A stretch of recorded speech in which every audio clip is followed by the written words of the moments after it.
Yo, what's going on? Who can hear me? Anyone there? We don't have anyone on yet, do we? So check it out.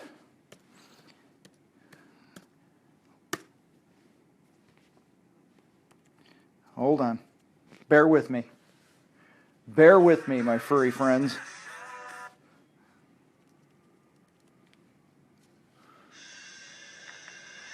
Trying to find my tunes. You know what I'm saying? Because I'm on the road.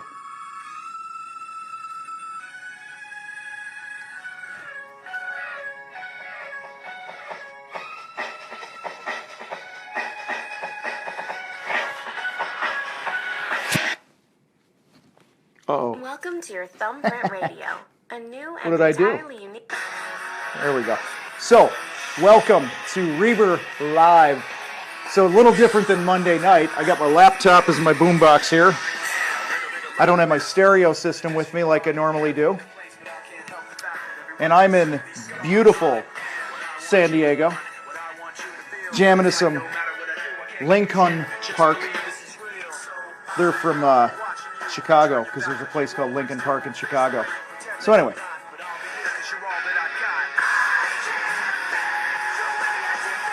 God, I really wish this was like cranking through my speakers and stuff. Really loud. But anyway, I got some tunes cranking in the background here. Let me give you a quick little tour. Hopefully I won't drop my phone off the balcony. We got the sun in our eyes. Got some water out there. See? Over there. Whoa, we're up high. Be totally awesome if I dropped my phone for that glass right now, wouldn't it? So anyway, if you, hopefully I didn't just stop this whole thing, did I? No. So if you look around that edge over there, there's a track down there, and that's where the pool is. We're at the Westgate Hotel in beautiful San Diego, California. So I'm here for a painting and decorating conference. Residential paint contractors from all around the country are here. Whoa, trying to get this to stand up again. And so that's why I'm a little crazy here with my setup tonight. So tonight, I want to... All right, there we go. Get that out of the way. So check it out. Tonight, I just have a few minutes for you guys tonight that I want to talk about something that is often overlooked when we are selling our services, okay? So actually, before I get going, I noticed we're starting to get some people in here. Somebody hit me up and let me know that you got me, that you can hear me, because it would really suck. Well, maybe not. Maybe it wouldn't suck if you didn't hear me, but just let me know if you can hear me. Anyone. Come on. We only got like 400,000 people watching this thing. Not really. Okay. Okay, good. Thanks, Josh. Appreciate it. There we go. And I just replied and said clear. So that means Kelsey probably replied to that because she's in and has access to the Reber Live page on Facebook here. So listen, I want to talk quickly tonight about a couple things that are one thing that's really overlooked when we are selling our services, okay? And that's likability. It's the likability factor. So one of my first sales jobs years ago, I worked for a company where we went and, let me shut this off, I'm being distracted and I already have ADD. I worked for a company that sold nails and fasteners and nail guns and things like that to carpenters, and I knew nothing about the industry. I grew up in the painting industry. And I got this sales job, and I just went out and I hammered it and hustled and hustled. Every time I saw a project going on, I just got out of my truck and I walked over there and I started talking to people. Started talking to these carpenters. And I started selling our product like crazy. And what's funny is I started in the wintertime when it was typically slow in our climate back in Chicago. And I'm selling more than anyone in this position ever had, you know, my first couple months into it. And my boss gets a phone call one day. This order comes in for this couple skids of nails, you know, a couple pallets of nails that this one contractor orders. And my boss saw it. He saw the order come through and he's like, what the heck? I've been trying to get these guys for years. All right, so they hadn't been able to get this contractor to buy anything for God knows how long. So he actually called the owner of the contracting company up. And he says, hey, listen, Billy Bob, or whatever his name was. He says, man, I really appreciate the order, but I'm just curious, what was it that caused you to place an order today? You know, we've been after you for years. We mail you stuff. We send you stuff, our catalogs. You know, I've called you and all this other good stuff. And the guy said, he says, you know what, man, your guy came out and we just liked him and we just wanted to buy something from him. It was that simple. So here I was, this guy with zero industry experience, had no idea what I was doing. I was still learning the different size of the nails and the nail guns they went into. And I just went out and just tried to have fun with people and be myself. And so today, I was thinking about that last week when I was like, what are some things that can really help people sell more? So listen, there's all the techniques in the world. There's the puppy dog close, and there's, you know, finding pain and pleasure, which is all important. And there's making sure the decision makers are there. But I think sometimes we focus so much on the techniques of sales, and one of the things that we often overlook is just simply being likable, bond and rapport, having a relationship with somebody that's not full of pressure and things like that. So I want to talk on a couple things tonight. First, I'm going to talk about the benefits of being likable. Benefits of being likable. And I believe anyone can be likable. I really do. And then I'm going to talk about how you can be a little more likable. All right? So first, the benefits. When you're likable, when somebody actually likes you, believe it or not, you can charge more from your services because they like you. And people generally don't want to give money to somebody that they don't like. All right? So there's a huge benefit there that you're actually going to make more money. You'll either sell your product or a service for a higher dollar amount because you're likable, or if you're an employee somewhere because you're likable and you're not a total moron and you're not bitching and complaining and you're not the Debbie Downer that walks into the office or onto the job site or whatever it is every day. When you're more likable, you just get more breaks in life. It's really that simple. All right, so be likable. That's first benefit. Second benefit is when you're likable, there's more word of mouth. There's more referral business for you. Okay, when's the last time you referred somebody to a friend of yours that you gave a crap what they thought of you? All right, when's the last time you referred somebody to them that you didn't like? All right, if you did, go have your head checked because you shouldn't have done it. We typically don't refer people to other people that we don't like. Our painting company back in Chicago, I'm blown away with other contractors that I work with because in our world back in Chicago, if we had 100 leads come in, 60 of them, 50 to 60 of them were either past customers and referrals. Sometimes 70% of them were, depending on the month.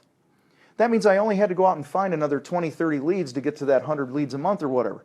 All right? So it's because we were likable. It's because our people on the job site or in the store, whatever you have, are likable. Okay, we typically don't go back to a restaurant where people are asses. Okay, if we don't like the service, we don't like the people, if we don't like the vibe, we don't go back and we don't tell our friends about it. So, enables you to charge more. Being likable enables you to get more referrals. Being likable will get you past the gatekeeper. Okay, how many of you hit a like or something in here? You've tried to go into a place and you can't get behind the lady at the desk.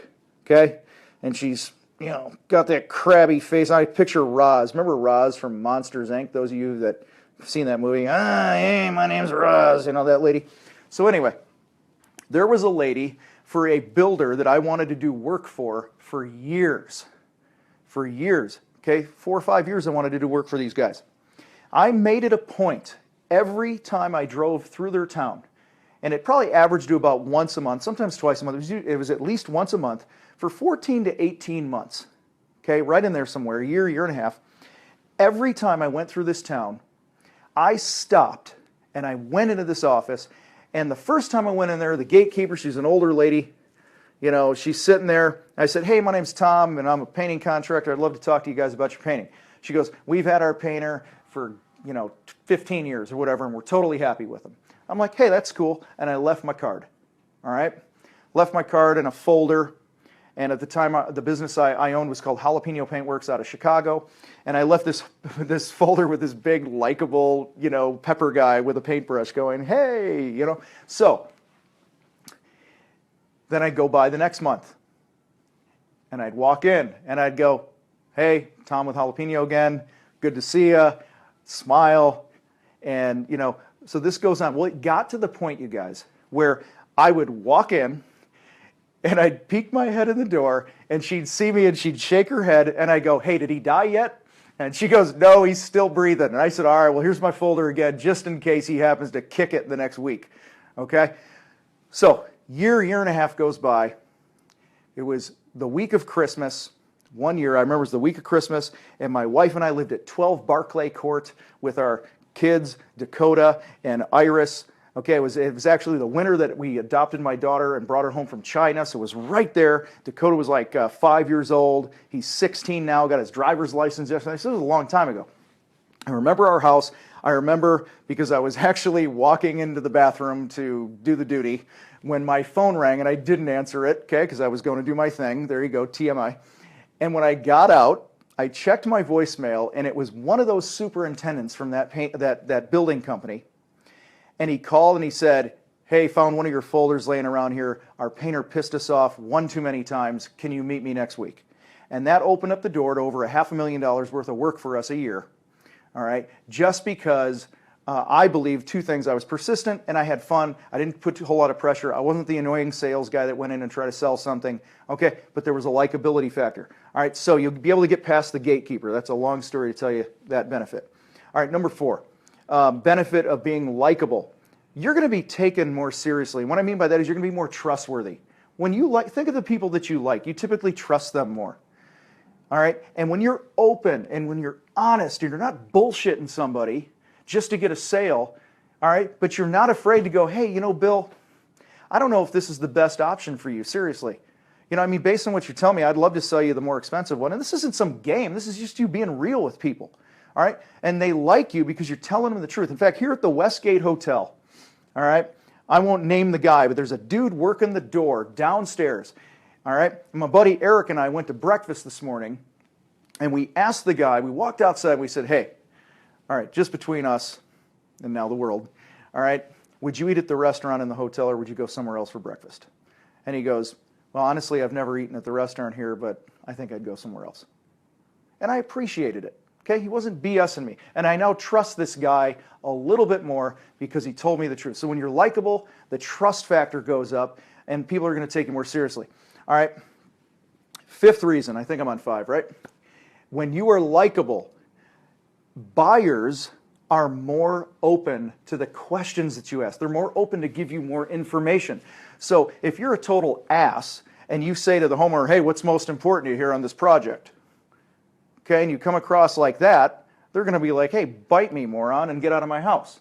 But when you're likable and you've been on time and you've communicated well and they've had a good experience with you and you're not full of all this pressure to sell something, their guard is going to come down and you're going to just say, hey, listen, when the van is pulling away and you've hired your contractor or you've chosen a graphic designer and the project is done or whatever your thing is, how are you going to know that you hired the right guy? Their guard's going to be let down. They're going to be open with you, and it's going to really reveal the things that are important to them, and you're going to help add value to them and have a solution for them that's based on the things that are really important to them. All right, so hopefully that helps. So how can you be more likable? Well, one of the first things you can do is go buy a book by a guy named Tim Sanders called The Likability Factor. The Likability Factor. See, I even wrote it down for you guys. Look at that. Huh? Boom. Tim Sanders, The Likability Factor. Boom. Boop. Boop. You don't know which way it's going to go now, do you? Gotcha. All right. So, in a nutshell, if you want to be more likable, all right, what was that movie? Somebody help me out. Was it Good Morning Vietnam with the one guy? He's like, I know I'm funny. I can be funny. All right. If you want to be more likable, turn that frown upside down. Smile more. Be friendly. All right. My wife used to tell me that people were afraid of me. She's like, you got your Marine haircut and you know, you're intimidating, you walk around with this intense face all the time, right? I walk around with an intense face. Other people call it the resting dick face. Okay, sorry, I swore again. All right, here's the thing. Yes, I expect people to read my chicken scratch. Gina, back off. All right, so see, there's my chicken scratch again. Tim Sanders, the likability factor. All right, smile more. Okay, don't be so intense all the time. All right, and that's hard for me. That's really hard for me. I'm going to talk more about that in a minute. You want to be more likable, add value. All right, add value. Give a crap about people. How many times have you gone to a restaurant or a store and you walk in and they're like, oh crap, there's a customer, I got to serve them. Well, some of us, we approach our day like that. We go to an appointment with a potential client, or we go to a current project that we're working on, and we already show up and we got this I don't give a crap attitude. Listen, this is game time. You're on the stage at this point.